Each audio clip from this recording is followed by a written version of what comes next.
आमदार साहेब, आज बहुचर्चित सगळ्यात मोठा महाराष्ट्राच्या राजकारणात गाजलेला एक प्रश्न म्हणजे रायगडचं पालकमंत्रीपद कोणाला जाणार. त्याच्यामध्ये मोठा संघर्षाचा वाटा असणारे आमदार महेंद्र तोरवे सुद्धा नाव चर्चेत होतं. अखेर तुमच्या पाठपुराव्याला, शिवसैनिकांच्या संघर्षाला रायगड जिल्ह्यात यश मिळालंय.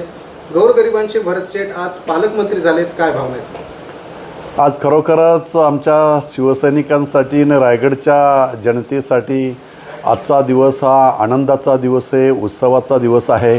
कारण आज श्रावणी पहिला सोमवार आहे, नागपंचमी आहे ना. आजच्या सणासुदीच्या पहिल्या सणाच्या दिवशीच या ठिकाणी भरत शेठ यांना रायगडचे पालकमंत्री, मुख्यमंत्री फडणवीस साहेब, उपमुख्यमंत्री शिंदेसाहेब, उपमुख्यमंत्री सुनेत्रा वहिनी या सर्वांनी आज रायगडचे पालकमंत्री म्हणून भरत शेठ गोगावले यांची नियुक्ती केलेली, घोषणा केलेली आहे.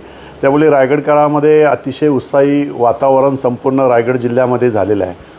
खरं तर आपल्या सगळ्यांना कल्पना आहे की रायगडचे पालकमंत्री भरत शेठ गोगावले यांनी शिवसेनेला मिळावं यासाठी तिन्ही आमदारांनी एकत्रपणे येऊन हा संघर्ष, हा लढा उभा केलेला होता. आणि या लढ्याला खऱ्या अर्थाने आज यश आलं असं म्हणावं लागेल.